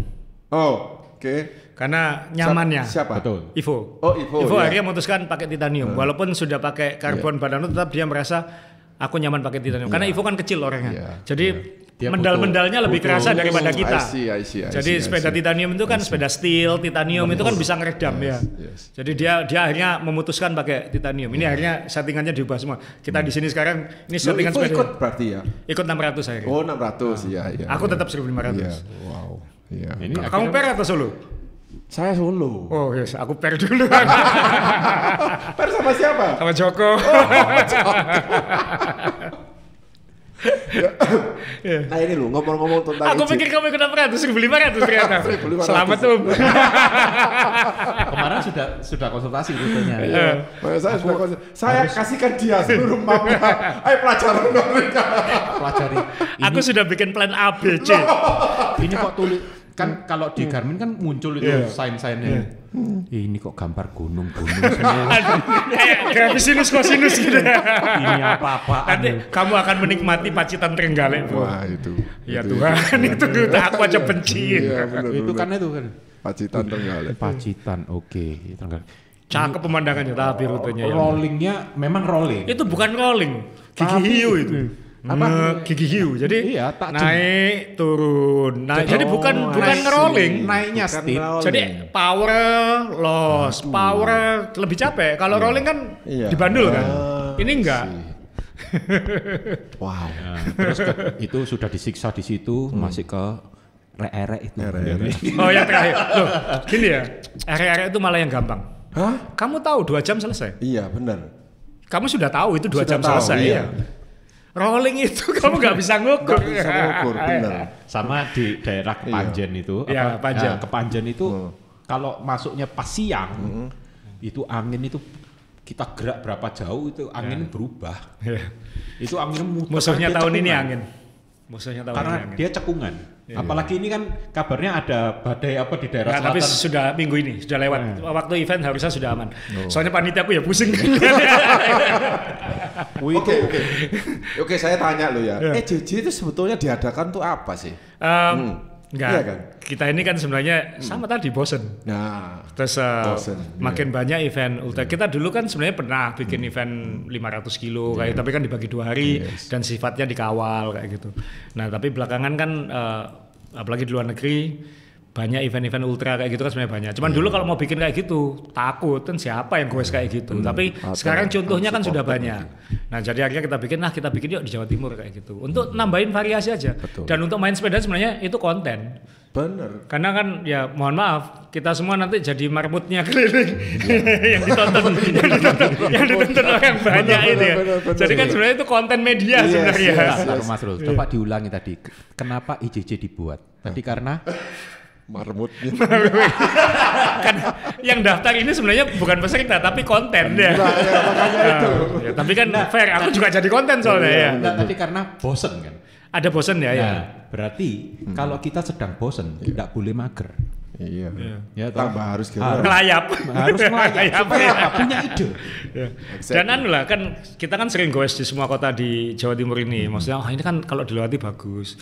Cuman gimana caranya supaya kesini ya? Dulu pernah Bu Kofifa pernah bilang, Srul itu loh Pacitan itu kan kasihan, nggak pernah ada event segala macam. Jadi ya salah satunya 2 tahun yang lalu waktu EJJ pertama ya kesana ya itu. Cuman sengsara juga kesana. cuman nah, akhirnya ya bagus juga kan karena ternyata Jawa Timur ini lengkap kan. Ada pantai, ada gunungnya banyak, kota-kotanya juga bagus-bagus kayak gitu. Jadi ya ini berarti saya mau kasih ide satu, ya kok. Kota Malang itu dikelilingi 5 gunung berapi. Bagaimana kalau dipikirkan Com5 Mountain? Malang ini masalahnya adalah tingkat kepadatannya. Iya. Oh iya. Jadi yang saya bilang tadi nggak semua kota bisa dibuatkan eventnya. Startnya dari Surabaya. Oh Anda sudah memikirkan ya berarti? Startnya tetap Surabaya. Tetap harus lewat jalan utama. Semua ke Malang itu lewat jalan utama. Itu naik turun gunung. Jadi semua gunung. Aku sebenarnya yang bagus sebenarnya Pacitan Trenggalek. Trenggalek Pacitan itu gunungnya bukan high mountain. Bukan. Jadi masih safety-nya masih bisa gitu. Karena kalau terlalu high mountain itu juga safety-nya susah. Panitianya juga susah. Iya. Turunan yang ngeri. Yang kita nanti turunan yang berat ya, yang bahaya paling ya ke Bondowoso itu aja nanti. Makanya nanti usahakan yang waktu pulang berarti. Betul. Setelah dari Paltuding checkpoint terakhir, ketika turun itu pastikan masih terang. Minimal kamu punya window 1 jam terang. Windows 1 jam tranjalan. Jadi misalnya kalau kamu jam 5 sore sampai atas, Oh. masih aman lah kira-kira ke bawah. Tapi kalau misalnya kamu jam 7 malam baru sampai Paltuding, mending tidur di Paltuding. Toh dari situ tinggal 220 kilo ke Surabaya, besoknya pasti selesai. Jadi harus Nah, hati-hati. kayak gini-gini ini nanti technical meeting dikasih tahu enggak, Mas? Ada nanti, ada. Nanti kita, karena panitia kita pasti, nah ini bedanya juga. Kalau ultra cycling yang lain, saya nggak ngerti apakah karena budget atau karena apakah ada keterbatasan budget atau SDM, dia kan nggak mungkin bisa ngontrol semuanya. Masalah bikin event di Indonesia ini kan kecurangan. Yes. Nomor satu, masalah nomor satu bikin event di Indonesia itu pesertanya sendiri gitu. Iya. Nah kalau dia tidak ada trackingnya segala macam kan pasti bobol. Nah, kita kan kerjasama dengan Betang Jawa ini, jadi kita pakai tracker. Jadi jangan khawatir dengan handphone. Trackernya nanti on terus dan itu 4 hari nyala terus, baterai nggak akan habis gitu. Wow. Jadi nanti bisa kelihatan terus, kecuali kalau kamu private matiin nggak apa-apa, tapi nanti harus lapor ini saya matikan kayak gitu. Nah, jadi kita terpantau semua dan kita nanti punya kayak studio yang ada 2 TV screen besar gitu. Satu yang bisa dilihat semua orang memantau race map itu, satu yang hanya kita yang bisa lihat. Karena dari situ bisa kelihatan kamu naik mobil atau enggak, kecepatannya tiba-tiba melonjak. Lewat HP-nya kita. Enggak, dari tracker itu. Oh, dari tracker. Ya. Kan kalau ada anomali itu nanti kita akan ngirim orang, ini ada apa kayak gitu. Kecepatnya tiba-tiba 50 km per jam flat. Iya kan. Wah, ini Atau jantungnya berdetak cuma 80. Nah kalau jantung mungkin nggak bisa, tapi dari GPS itu aja kelihatan. Ini nggak masuk akal karena kita dalam 2 tahun terakhir sebenarnya menangkap gitu. Akhirnya kita datangi, nggak, kamu diskualifikasi. Iya. Nah, kalau gandolnya pinter sebenarnya sih nggak masalah. Misalnya gandol pelan-pelan ya Pak. Gitu. Nah itu ya kita nggak bisa. Buat apa gandol? Itu mau doain kan off-time. Cuman ya, tapi yang saya salut adalah di event-event ultra itu kita menemui orang-orang yang beda gitu. Iya. Orang-orang yang ini soul-nya itu, wah. Untuk itu juga saya memberanikan diri untuk ikut karena saya mau ketemu orang-orang yang sejiwa. Itu luar biasa. Orang-orang sejiwa apa orang-orang gila? Itu beda tipis ya. Dan karena ini event saya sendiri, saya bisa ikut event saya sendiri yang saya bisa jamin keselamatannya saya sendiri kayak gitu. Jadi tim saya juga akan siap. Jadi ya pokoknya kita sama-sama debut kok. Aku juga belum pernah 1.500. Aku pernah 1.000 tapi belum pernah 1.500 ya. Saya tepuk tangan. Enggak, dia akan mantau dari race map terus nanti. Cuman jadi kopilot dia nanti. Nah sekarang ngomong-ngomong ini lagi ya. Dari tadi sampai sekarang loh Anda bicaranya itu event-event yang skalanya itu gede gitu loh. Ya toh. Sedangkan kita tahu sendiri bahwa Surabaya cukup kecil lah, Surabaya kota. Ini sebetulnya juga butuh event-event sepeda sebetulnya. Itu yang saya harapin sebenarnya komunitas-komunitas yang bikin. Jangan, karena komunitas-komunitas kan kayak kita dulu waktu di SRBC kan sering bikin goes kemana, itu kan sebenarnya event. Ya, itu kan sebenarnya event, bukan gobar kan. Itu kan kayak SRBC ke mana, seru-seruan. Itu sebenarnya kan event, mini-mini event yang kalau komunitasnya itu ada penggeraknya sebenarnya sangat bagus gitu. Ya, ada yang ngompori, ada yang manasi, ada yang ngajak, ada yang ngajari. Aku mungkin sudah tarap nggak sabar untuk ngajari, tapi nggak ada waktu. Tapi dulu kan kita ngopeni kan kayak gitu kan. Kita tungguin, kita bully, kita segala macam kayak gitu. Nah jadi saya justru berharap komunitas-komunitas yang menghidupkan. Makanya itu kemarin, skala komunitas ya. Makanya itu kemarin ya Rik ya, 3 minggu yang lalu atau 2 minggu yang lalu itu. Entah dari mana ini idenya dia sama Coach Puspita untuk mengadakan ITT di Tunjungan itu loh, Tunjungan Loop ya seperti itu ya. Itu memang kan itu kan bermula dari skala kecil dulu ya, cuman itu saya termasuk yang ditanyain orang Pemkot sebenarnya karena saya lagi di luar kota itu. Cuman kalau saya minta tolong aja kalau bikin jangan di jalan umum karena bukan apa-apa, karena kan yang terjadi kan itu masuk SS kan. Benar. Masuk SS. Ketika sudah masuk media mainstream atau media yang apalagi yang berpengaruh ke pemerintahan segala macam, itu malah bisa kontraproduktif. Jadi race itu penting, tapi kalau yang saya tangkap kan kita dulu juga race gitu. Yang lebih bagus itu adalah yang control ride bareng gitu. Jadi misalnya kalau race, kenapa saya bikinnya karena itu lebih aman. Karena dulu kan kita juga bikin kriterium. Aku suka mikir dulu kok berani ya ikut kriterium ya itu. Cuman yang aman adalah mending ke tempat-tempat yang lebih secure aja gitu, yang konsekuensi gesekan dengan masyarakat besar, karena masyarakat ini kan nggak paham. Iya, betul. Dan yang Nggak lebih paham, yang aku khawatir itu gini, aku sering ngeledek baik di grup atau di apa adalah komunitas joget-joget misalnya kayak gitu, yang dia hanya wah-wahan sepeda, dandan wah-wahan, kemudian dia arogan di jalan, pamer di jalan. Kan orang ini nggak paham ketika ngelihat, yang dia lihat ini kan kakek gaya ini, kalau orang Surabaya kan kayak gitu ya. Padahal ya dia mungkin mau gaya-gayaan ke grupnya sendiri, cuman kan itu kan ngefeknya ke orang ngefeknya ke yang lain ya, gitu. Nah, kemarin saya terusan diskusi juga ketika ada race itu, saya kan ditanyai pasti sama teman-teman Pemkot, karena orang sepeda kan pasti nanya ke saya biasanya, karena saya juga biasanya sering bikin izin kayak gitu. Nah, Mas ini waduh, ini yang saya khawatirin adalah karena sudah masuk media dan bahasanya kan jelek banget gitu. Jelek banget, maksudnya sudah jelek, dibilang goblok gitu, lah apa kayak gitu ya. Kayak Twitter. Iya.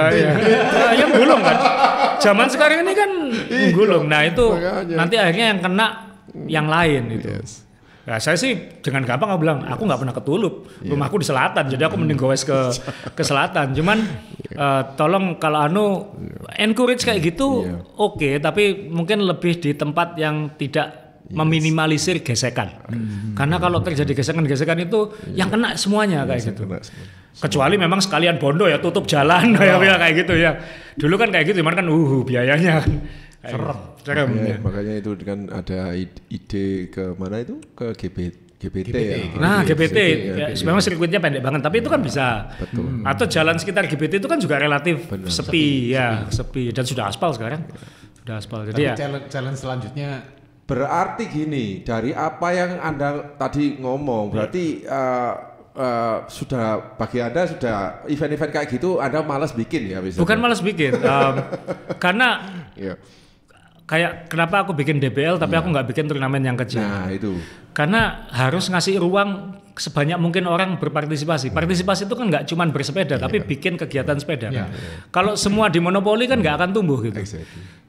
Ya mohon maaf, aku bisa ngomong, toh event besarnya punya saya kayak gitu ya. Iya. Benar. Tapi kan event besar ini kan biayanya besar, staffingnya besar, segala macam. Ya, yang ada, yang kemudian ada tuntutan sustainable-nya lebih tinggi. Tapi menuju ke sini ini kan harus ada yang kan saya nggak mungkin bikin roadshow di sini, roadshow bullshit lah kalau saya bikin Bromokom di mana, itu nggak mungkin lah. Nggak mungkin. Jadi teman-teman kan yang saya senang nanti lihat ya 2 bulan sebelum Bromokom. Pasti ada. Pasti banyak yang nanjak kemana. Erik ketipan. Iya. Nah itu kan bagus. 2 bulan sebelum Bromokom kamu pasti kan ya. Mulai ngutang-ngatik sepeda. Nanti tak buatin promo-promo servis sepeda. Iya. Mulai ngutang-ngatik sepeda, mulai bikin latihan bareng kemana. Kalau malah itu kalau dibuatkan seminar mungkin ada yang datang. Nah, kita nggak tahu. Jangan salah, bro, kalau di main sepeda ya kayak di YouTube kita itu, mungkin lebih banyak yang nonton pra-nya daripada eventnya. Orang lupa, kan ini harus ngapain ya, kayak gitu. Tips and tricks semacam-macam. Tapi boleh juga sih kita bikinin challenge Surabaya Bromo. Iya. Ya toh. Itu loh jalan umum. Tapi ITT. Oh iya terserah. Terserah. Benar. Karena untuk mengisi pra-bromonya. Wah ini terserah. Iya kan? Karena kalau ITT karena kan kita sendiri ya latihan di sana loh. Karena latihannya Bromo, ya Bromo enggak ada lagi. Iya. Loh, jangan karena saya itu loh pas sebelum Bromokom 2 kali loh saya ke sana Mas. Saya harus latihan 2 kali. Yang satu itu 2 kali itu saya sendirian ke sana sampai belanya. Oh, di mana? Aku sih barusan sampai saya sampai sendirian ketemu Sidan. Itu juga latihan sendiri. Jadi wes foto-foto foto-foto. Jadi kalau Anda mencari teman Anda ya toh beberapa minggu sebelum Bromokom nggak usah dicari di rumahnya kalau pagi. Cari aja di Pasuruan. Pasti ketemu. Dan itu baik untuk Pasuruan. Menarik. Karena kamu pasti cari minum di Pasuruan. Betul. Kamu pasti makan di Pasuruan, ya kan? Itu kan baik buat sana. Iya, betul, Makanya banyak depot-depot atau saya di sana itu kalau saya pas lagi ke sana, terima kasih ya Mas Hasrul. Kan sejak ada jalan tol, Iya, benar. kan berkurang Iya, pasti. yang ke sana. Jadi dengan adanya banyak orang bersepeda itu, Ada yang mampir lagi. masih ada yang mampir. Ya, itu juga ya mungkin itu yang ikut mendoakan sehingga Bromokom tetap. Makanya kalau di Eropa itu kan ada signature coffee shop, Coffee ya, shop, untuk ya. meladeni orang-orang yang stopover di stopover. Di sini kan nggak perlu dibuat stopover kan sudah banyak depot-depot. Makanya siapa tahu nanti Bentang warung katanya Iya, Johnny. luar biasa. Tentang warung, tentang kopi. Ya adalah kita kalau saya minta tolong ya teman-teman komunitas tetap encourage teman-teman Ya. untuk ikut. Makanya Ya. mohon maaf ketika kemarin ada teman yang meninggal Iya. dan dia penggerak komunitas itu saya lebih sedih gitu. Kenapa? Oh, sedih sekali. Karena dia penggerak. Iya, dia Motornya hilang Ya, satu. kalau penggerak itu efeknya puluhan atau ratusan. Kalau misalnya mohon maaf, ini bukan membedakan nasib manusia ya, cuman kalau dia misalnya cyclist, oh ini siapa, oh Pak newbie segala macam, aduh kasihan ya. Tapi kan dia tidak ada chain reactionnya terhadap industri. Tapi kalau tahu sendirilah itu orang. kalau penggerak itu ya kan karena kakaknya kan dekat sama keluarga saya juga. Gitu. Kalau misalnya dia penggerak itu loss-nya lebih besar lagi karena yang memotivasi, big loss. yang Big loss. itu yang Padahal kita harus ambisinya- banyak yang kayak gitu itu. Padahal ambisinya itu besar loh, Mas. Ya. Jadi rencana-rencananya dia nggak usah ngomong spoken loh ya, nggak usah. Tapi dari gerak-geriknya, gesturnya. Dan dia menjalani. Iya, dia menjalani. Dia menjalani. Mohon maaf, banyak juga penggerak yang nggak sepedaan. Iya. Dan Cuma mohon maaf, banyak event-event sepeda yang tidak langgeng. Tadi kita sempat nyinggung itu. Kenapa? Yang bikin nggak sepedaan. Iya. Betul. Dan kalau yang bikin nggak sepedaan, bagaimana dia tahu event kita selalu dicek rute. Kalau bisa saya sendiri yang ngecek rute supaya dapat feel-nya. Saya tahu ada event-event gede yang bikin itu ya karena dia punya uang, dia mampu, dia pengen nunjukin, dia bikin, ya nggak apa-apa, bagus juga. Cuman pada akhirnya nanti event itu nggak akan lama kan, dia nggak tahu rasanya gimana. Itu yang Dia itu yang tidak mencintai eventnya dia sendiri. bukan tidak mencintai ya, tapi feel-nya akan beda. Feel-nya akan beda kan kayak pit stop. Kalau survei pit stop pasti ini secara kilometer pas 50 misalnya. Tapi ketika dilewati enggak. Pendekin. Kenapa? Ada bagian yang harus dikasih waktu lebih. Atau tambahin. Kenapa? Kegampangan. Iya. Jadi gitu. Nah, itu karena Kalau cyclist yang bikin event, itu dia akan lebih tahu kira-kira kalau orang lain jalan itu akan seperti apa. Tapi kalau yang cuman by map, oh di sini jaraknya sekian. Oh ternyata ya cuma datar gitu, toh orangnya belum capek. Aduh sudah pit stop. Betul. Nah pesertanya akhirnya iki diluk pit stop, challenge-nya kurang. EJJ nanti kalau teman-teman yang sudah pengalaman dia akan ngelihat, ternyata ini ada fleksibilitas ya. Kamu bisa milih nginep di sini, kamu bisa milih nginep di sini. Kalau kamu nggak kuat plan B-mu bisa di sini. Jadi kalau sudah pengalaman nanti bisa ngelihat, memang di setting kota-kotanya itu. Jadi nggak sekedar 1.500, tapi belok. Kenapa kok belok ke sini dulu? Kenapa? Supaya nanti ketika jam hari apa kamu di sini kayak gitu. Jadi ada ngitung gitunya. saya nggak habis pikir tuh kenapa yang CP3 itu 500 kilo lebih jaraknya, Mas. Karena itu sebelum itu relatif dari banyak. Blitar ke Paltuding itu, waduh. Karena itu relatif memang ada gravelnya 10 kilo, tapi relatif tidak perlu checkpoint sebenarnya kayak gitu. Lebih aman tanda kutip. Oh, jadi ke barat itu lebih sulit. Bisa berteduh di kiri kanan Ke barat itu lebih sulit ya. Barat sulit. Karena sekitaran Malang, Blitar itu kan rame Banyak. Tulungagung, Blitar. Saya masih bisa nyusul ke sana. Kotanya rame. Kalau kita ngomong Pacitan, Trenggalek itu baru bahaya ya. Itu bisa nggak nemu warung 30 kilo kayak gitu ya. Kalau lagi Karena aku ngelewati. Benar. Itu makanya saya Pacitan itu heran. kalau lagi jinak. Kalau lagi jahat. Biadab Gitu ya. Iya. Angin itu terutama kalau kita udah dari atas itu turun. Angin itu kadang Angin selatan ya. tiba-tiba dari sini. Wah itu. Jadi kenapa kayak gitu? Wah ya terima kasih kalau gitu ya info-info. Mungkin nanti habis syuting ini dia minta repeannya. Jangan dikasih. Enggak, nanti ketika TM kan akan dijelaskan kenapa kayak gini. Nanti di sini ada apa kan. Jangan dikasih sekarang. Kalau enggak gitu nanti bilang lagi. Biar dia belajar sendiri dulu ya. Enggak gitu nanti klik sepedaku rubahan lagi. Enggak lah. Mari di rumah-rumah. Ban 28 sampai 32. Iya. Oh, Saya 34. Oh ya, lebih nyaman ya, lebih nyaman. 34 Pro One slick. Aku akhirnya pakai 28. Ya enggak terasa ya ngomong-ngomong gini sudah jam lebih ya makanya. Kadang-kadang kalau habis sepedaan nangkrong, udah 1 jam lebih kan. karena itu kalau orang itu kumpulnya sefrekuensi, Iya, sefrekuensi. ngomongnya enak. Kalau yang satu cuman jadi gini, kalau pesepeda memang niat sepedaan, jadi memang memilih sepeda sebagai olahraga. Iya. Setiap kali kumpul, meskipun dia sepedanya pendek, kumpul 2 orang 3 orang, dia bisa ngobrol berjam-jam. Padahal ya dari dulu rodanya ya 2, Lah iya. dari dulu ya double triangle, dari dulu ya pindah giginya begini. Ini fascinatingnya. Iya, kok bisa ya? Sampai hari ini masih diotak-atik ya. Masih diotak-atik terus. Tahu kenapa? Diotak-atik terus. Karena penggeraknya manusia. Iya. Kalau penggeraknya mesin, excitementnya udah beda. Bisa diganti komputer soalnya.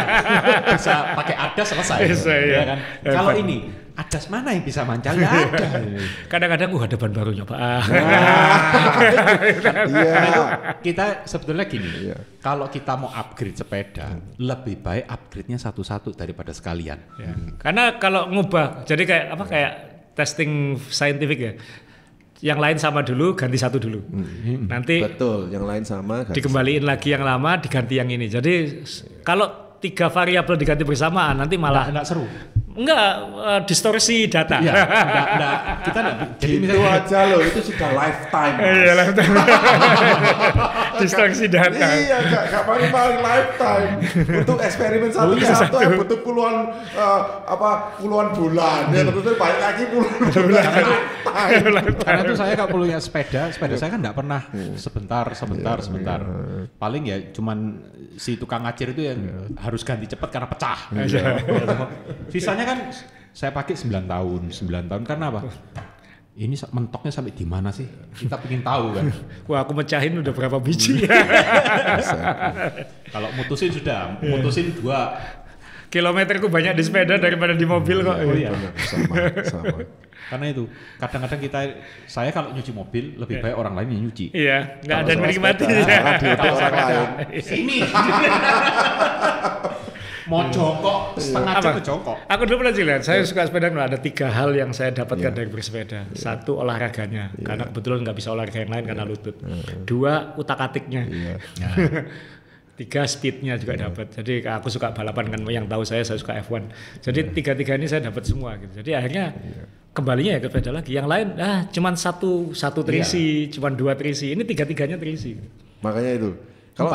Kalau saya rekreasinya. ya. Rekreasi, aku lebih ngomongnya lebih ke, kan kita goes bareng tuh nggak mungkin lah, kita tuh sebenarnya dewe-dewe sebenarnya. Ketika nanjak, kalau nggak akan ketemu kamu 1 jam lagi. Nah itu loh. Oh enggak. Kenapa kok 5 semedi gitu. Kalau gitu 5. Apa? Tadi kan speed dapat, terus otak-atik dapat, olahraganya dapat, ada lagi. Yaitu rekreasi. Rekreasinya dapat karena sepeda kan recreational sport. Iya. Yang kelima ada satu. Apa? Bully. Membuli itu baik apabila membuli itu tidak apa-apa apabila tujuannya baik. Ada kata apa pun dibaik-baikkan. Kalau saya sih senang sepeda, itu bukan karena saya mengidolakan sepeda ini, enggak. Saya hanya menganggap sepeda itu alat transportasi. Karena apa? Karena saya ini senang ke tempat tujuan, misalnya. Tapi setelah sampai sana, saya masih penasaran yang di sana jauh lagi. Sepeda itu sebagai sarana. Jadi andai kata ada. Nah, tapi benar kalau kita nggak hobi sepeda, kita mungkin nggak pernah ke Wonogiri. Benar. Kita mungkin nggak pernah ke Dolo. Benar. Kita nggak ke tempat, kalau di Manado saya pernah namanya Puncak Tete Tanah. Itu kalau saya naik mobil, saya tuh hampir tiap tahun ke Manado karena kan punya perusahaan sana dulu. Tapi nggak pernah ke namanya Puncak Tete Tanah itu. Hanya ketika sepedaan naik ke sana. Kalau dan itu indah banget, maksudnya ya ampun beruntung ya kita punya hobi sepeda ini gitu. Karena kalau nggak mungkin gitu. Nah, sama. Jadi turis normal. Kalau Mas Rul kan di road, kalau saya di MTB. Saya dulu kalau ke Cuban Rondo, Cuban Rondo ya gini ya udah. Air dari atas turun ke bawah, ciprat-ciprat udah. Tapi saya bawa MTB, saya muter di belakangnya. Jadi saya ngelihat Cuban Rondo itu di bawah gini. Wah, tambah ekstrim. Dari sisi yang berbeda. lebih seru lagi. Dan apa ya? Ibaratnya kita mau sepedaan itu kan ibaratnya kita siap untuk menyiksa diri. Ya kok cek gelemen. Nah, tapi kalau kegelemen itu aku sudah nggak, karena kan dia memang pilihan. Udah pilihan. Jadi betul, exactly. Ya itu. Sebelum kita selesai, katanya kamu punya 10 pertanyaan. pertanyaan. Punya 10 pertanyaan. Ya, tapi 10 tapi jawabnya harus cepat, Mas. Seperti kayak misalnya yang Anda lihat ya, itu ya. Please answer quick gitu. Ayo. Dijawab cepat, tidak boleh mikir. Tidak boleh mikir. Oke. Metal bearing, metal frame, carbon frame. Metal. Ceramic or steel bearing. Sama saja. Oke. Durable atau performance. Durable. Comfort atau kecepatan. Comfort is speed. Oke. Function atau estetik. Function. External routing, clean look. External routing, tegas. Mechanical, electronic. Sekarang elektronik. Group ride, solo ride. Both. Tidak boleh. Nggak boleh. Group ride tetap. Plan, unplanned. Plan.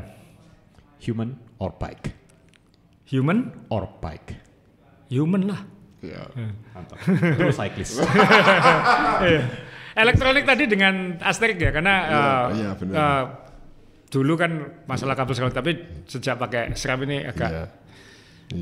Ini sudah jadi perusahaan elektronik, bukan perusahaan mekanikal. Jadi ke depan akan lebih ke sana. Jadi ya kita harus maklumi, tapi tetap menikmati mekanikal. Mekanikal aku bisa betulin. Aku bisa ngutang-ngatik sendiri. Elektronik, aduh. Kalau elektronik itu kadang-kadang jargonnya adalah lem biru. Lempar beli baru. Dan aku sebel harus buka app segala macam itu. Nah, sekarang kita kopas satu-satu kan. Udah tadi kan pertanyaan udah dijawab. Metal atau carbon frame. Nah, kenapa metal frame? Karena mainnya kan long ride. Ya, nggak pusing. Lebih. Jadi kalau ada apa-apa, nggak takut. Paling bengkok. Dan kita kan memakai kasar lah. Dalam artian bukan yang sayang ya, nggak kayak gitu. Jadi kayak gitu jadi. Terus ceramik atau steel bearing. Sama saja. Sama saja. Nah, seramik kalau rusak, mending steel terawat. Ya, betul. Karena seramik apun kalau sudah jauh lebih cepat kan lebih cepat aus, lebih pendek. Durable atau performance, dipilihnya durable. Karena apa? Ya seperti sering kita bahas, kalau orang itu kalau yang dikejar performance terus, otomatis duit ini keluar terus. Karena barang performance tidak pernah awet. Sedangkan barang yang durable, apakah bisa performance? Bisa. Saya bocorin ya, saya pakai SRAM Red misalnya. Kadang-kadang sprocket saya SRAM Rival atau Force. Karena lebih awet, lebih durable, lebih kuat ya. Berat mah urusan belakang. Paling berapa puluh gram ya. Kadang kan orang-orang kan lucunya gini, pakai cincin 100 gram, 150 gram ya kan, sprocket selisih 5 gram aja bingung. Nah, terus function atau estetik? Function. Karena apa? Kalau cuma cakep tok, dinaikin nggak enak, nggak berfungsi ya ngapain kita kayak apa barang-barang yang mubazir. Tinggi badan saya ini tanggung, insim saya tanggung. Jadi kalau pakai SR Velo S5 yang Y handlebar itu, saya itu harus naik ke size 54. Padahal saya fleksibilitas saya bisa ke 51. Dulu S5 yang lama saya bisa pakai 51 dengan stem 12 gitu. Tapi sekarang nggak bisa, jadinya aneh. Jadi akhirnya it's not functional, nggak semua bisa kayak gitu ya. Nah, kalau external routing internal lawan clean look memang mekanik pun akan banyak traveling. Saya banyak traveling. Lebih baik kita eksternal. Karena apa? Kalau ada problem hanya satu yang di handle dan nggak usah bongkari lain-lainnya. Gini ya, di luar negeri kalau servis di Indonesia ini masih relatif murah. Di Amerika dulu. Waktu masih eksternal, masih rim brake, servis itu paling mahal $79. Itu full semua. $79. Itu karena hitungan jam kerja kan $50 per jam kalau mekanik. Sekarang ini minimal $200. Ya karena purely hanya karena integrated clean look gitu. Kok gak gelem pindah nang Amerika Iya, tadi? iya. Kok gak gelem pindah nang Amerika? $250 service. Jadi itu sebenarnya kan ya nggak praktikal gitu aja. Apalagi kalau traveling, bike box-nya harus lebih besar.